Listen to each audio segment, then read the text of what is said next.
going to do right now is I'm going to crunch 1,400 years of Islamic history in 5 minutes and make it as exciting as I can possibly make it.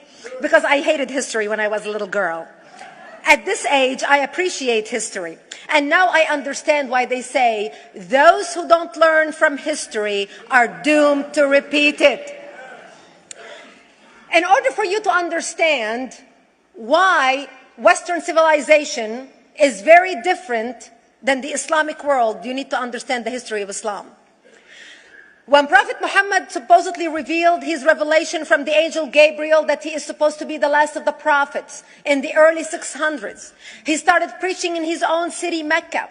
He tried to recruit friends and followers to be able to spread his religion. And he tried for 12 years and failed. And after 12 years, he was only able to recruit his immediate family and friends. So he decided, if I go to Medina, which was the Jewish hub of Arabia, the business hub where the Jews lived, if I go there and preach my religion to them, if they accept me, that will buy me respect and stature between my own people, and they will accept me. So Prophet Muhammad started borrowing a lot from the Old Testament to make his religion more palpable to the Jews, to make it a lot similar. This is why you see a lot of similarities between Judaism and Islam. For example, Jews don't eat pigs, Muslims don't eat pigs. Jews pray a few times a day, Muslims pray a few times a day. Jews fast on Yom Kippur, Muslims fast on Ramadan. And this is why you started seeing a lot of good writing in the beginning of the Quran when Prophet Muhammad was saying all the good things about the people of the book. He took his message and went to Medina trying to recruit the Jews, talking about the people of the book, talking about how similar the two religions are. When they refused to accept him and follow him as the last of the prophet, that's when he turned against them and started killing them and started expelling them. That's when Islam went from a spiritual movement for the first 12 years of Islam into a political movement cloaked in religion after the year of the Hijrah, after Muhammad went to Medina and the Jews did not accept him. He became a military warrior and declared war on them and started expelling them. Jews and Christians became dhimmi, or second-class citizens. They were only allowed to stay alive and not be killed only by paying the jizya, or the protection tax. So they had a choice: convert to Islam, or if you want to stay alive, you have to pay the jizya or protection tax, living as dhimmi in the Islamic nation. Christians and Jews could not ring church bells. Jews could not blow the shofar. Christians could not ring church bells. They could not pray publicly.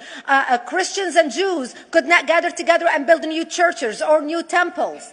And the way they paid the jizya, or the protection tax, was in a monthly ceremony where they would get together downtown and the Jew would kneel on his knee and hand his goods to the mullah, who would take the goods as the price for buying the protection. And in many areas, Jews and Christians were given necklaces to wear as a receipt that they paid their jizya, or their protection tax. Jews considered najis under Islam. Najis is bodily fluid. Najis is garbage. Najis is dogs. Najis is dirty. So Christians and Jews were treated as second-class citizens. Islam continued to grow. As Islam grew, more people became dhimmi, or second-class citizens. Jews and Christians were given identifiable clothing. The yellow star, which was given to the Jews, that most people think is a German invention. It was actually an Islamic invention in the 9th century in Iraq by the second Khalif al-Mutawakkil of Iraq, who invented the yellow star for the Jews to be identified as they walked down the street. Because Jews were considered najis, if a Muslim man or a Jew walked on the same side of the street, the Jew had to cross the other side so the Muslim man can walk, so he's not dirtied by the filth of the Jew. Christians were given the zunnar, the belt, which most of you men are wearing right now. That was an Islamic invention for the Christians. Islam continued to grow. They went all the way to Jerusalem. They conquered Jerusalem. Christians couldn't ring their church bells in Jerusalem. The Pope in Rome in 1090 told the Christians, how could you sit idly by and allow your brethren to suffer like this in the Holy Land? You need to go liberate the Christians. You need to go help the Christians. That's why the Crusaders were launched. The Crusaders were not launched because they just felt like waking up in the morning and going and converting a bunch of Muslims or beheading them. The Crusaders were launched to liberate Jerusalem. And they were able to liberate Jerusalem for less than 100 years before Salah ad-Din al-Ayyubi, Saladin, took it back, and Jerusalem remained under Islamic control until 1967, when the State of Israel liberated Jerusalem, where Christians, Jews, and Muslims could pray under the same sky.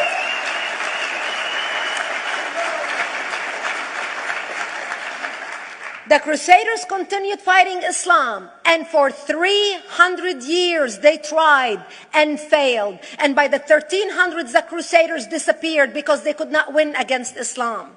Islam continued to expand. They went all the way to Central Europe. They went all the way to China. They went to India. They conquered Spain. They changed the name of Spain from Spain to Andalusia. And they started, as they advanced, as they conquered more nations, more people paid the jizya, or the protection tax. And this is how the Islamic Empire grew. It went all the way until they was stopped at the gates of Vienna on 9/11. 9/11 is not a date that Osama bin Laden just picked out of a hat. 9/11 is a symbolic date in the Islamic calendar. By the 1600s, Islam had covered more of the earth's surface than the Roman Empire did at its peak. Between the 1600s and the 1800s, the Europeans were experiencing the European Industrial Revolution, where the Europeans were able to invent products on factory lines, where they are able to make money and sell products, which gave them the money to build a strong army in order to fight the Muslims. And that's how they were able to stop them at the gates of Vienna on 9/11. The Europeans started the pushback against Islam. They pushed them out of Europe. They pushed them out of all the way to the Middle East and North Africa. By 1924, the Islamic Empire ended. In 1924, the Islamic Caliphate ended in Turkey by President Ataturk, who was a secularist. He ended the Islamic Empire, and he gave women rights to vote. He gave women a right to an education, a right to work, a right to choose a husband. He forbid women from wearing the hijab. He forbid men from wearing the beard. The Muslims hate him so much that they consider him a Jewish agent, because they believe that his mother and her bloodline was Jewish, and that was the influence on Ataturk. By the time the Islamic Empire, or the Islamic Caliphate, or the Islamic State ended in 1924, the Islamic Caliphate had existed for 1400 years, and it ended less than 100 years ago. By the time the Islamic Caliphate ended in 1924, 270 million people around the world were killed by Islam. 270 million. And we didn't have weapons of mass destruction, and there was nuclear weapons. All of these people were killed, butchered by the sword. The people in the world, less than 100 years ago, how many people knew this history? Please raise your hand. We in America have failed to educate our children about history. We in America failed to educate our population about history. Our children in high school, you take any 17, 16-year-old kid, 18-year-old kid, and ask them about World War II. They can't even tell you what happened in World War II. For them, it's ancient history, and we still have our World War II veteran walking among us. That's how little we know of history. Islam ended in 1924, the Caliphate. People thought the Caliphate will never be resurrected. The Caliphate will never come back. But two things happened in the Middle East in the last century that made the Islamists be able to resurrect the Caliphate. Number one is the discovery of oil in Saudi Arabia, which we were able to discover and were stupid enough to allow them to nationalize it. And the number two that happened was Ayatollah Khomeini coming to power in 1979.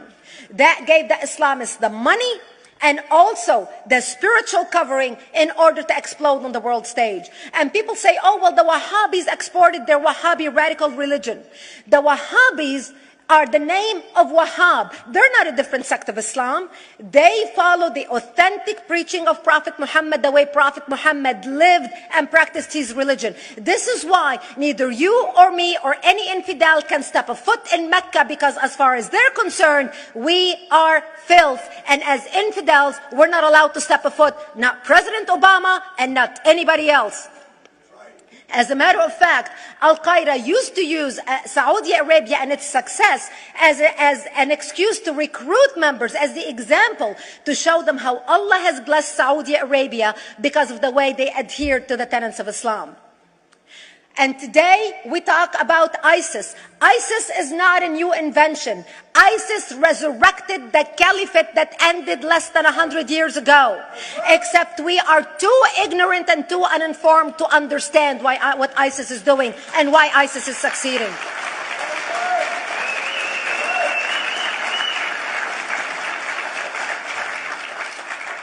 Two things you need to understand about Islam and the principles of war in Islam. One is the law of taqiyya, which means lying and deception. It means that a Muslim man can lay his hand on the Quran and swear that he is telling the truth, knowing that he is lying, but also knowing that the Quran will forgive him because he is advancing the cause of Islam. The second thing you need to know about is that the Treaty of Al-Hudaybiyah, which is an Islamic principle of war and a model on how to deceive your enemy when you have to sign peace treaties with your enemy. And it is based on an example by Prophet Muhammad. Prophet Muhammad was attacking the Meccans and their caravans when he was living in Medina. One day he attacked them because this is how he got the goodies. He would attack them, rob them, and spread the goodies among his men. And this is how he was able to recruit, because this is how people made money without working. And so he attacked the Meccan caravans. When he realized he's not able to defeat the Meccans in that city of Al-Hudaybiyah, in that place, he signed a 10-year treaty with them. Does that sound familiar? Yes. A 10-year treaty with them that says he will not attack them, he will have peace with them, he will not declare war on them.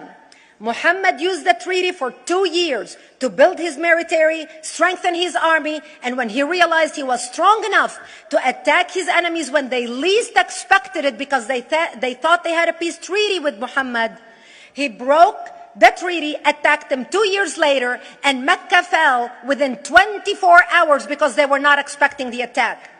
And that became a principle of war in Islam.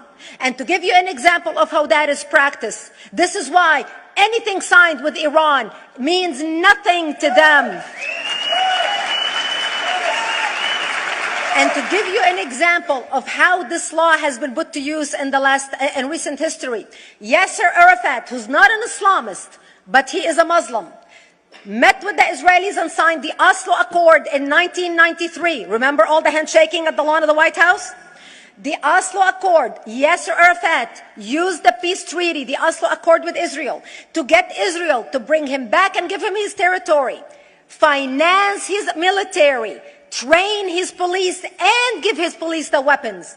Yasser Arafat broke the Oslo Accord 8 years later, didn't even wait 10 years, and declared the second intifada in 2000, and all hell broke loose. He used the same treaty to win and deceive against his enemies and deceive his enemies. When Jordanian press, after Yasser Arafat signed the Oslo Accord with Israel, and Egyptian press would interview Yasser Arafat, and they would say, how could you sign a peace treaty with the devil? How could you sign a peace treaty with the Jews? Yasser Arafat will tell them, remember Hudaybiyah. That's all he would have to say. The whole Muslim world knew exactly what Yasser Arafat was talking about. We in the West and the Jews in Israel, it was over their heads. Nobody understood what Hudaybiyah was referring to. And this is the type of deception that we are dealing with. So when Iran signs a peace treaty with the United States for 10 years, they are using us as useful idiots, as gullible, ignorant people who are signing a peace treaty with the devil in order for Iran to continue her thing. People are wondering, how come ISIS is having such success recruiting people from all over the world? They exploded all over the world. The Pew Research did a poll. And of course, the Pew Research is not Brigitte Gabriel, is not Fox News, is not Tony Perkins. The Pew Research did a poll in 2013 when they went around the world and interviewed Muslims from Islamic countries all over the world. And they asked them two questions. Would you like to have Sharia law as the law of your country? And would you like to see the Islamic Caliphate? And remember, this was in 2013, before ISIS. The 5 top countries in the world, in the Islamic world, the 5 top Islamic countries: Indonesia, 204 million Muslims. Indonesia, Pakistan, Egypt, Nigeria, and Bangladesh. 77% of Muslims interviewed in these Islamic countries, 77% want the establishment of Sharia law and want the establishment of an Islamic state. That means 77% of the world, quote, moderate Muslims agree with the establishment of ISIS and what ISIS is doing.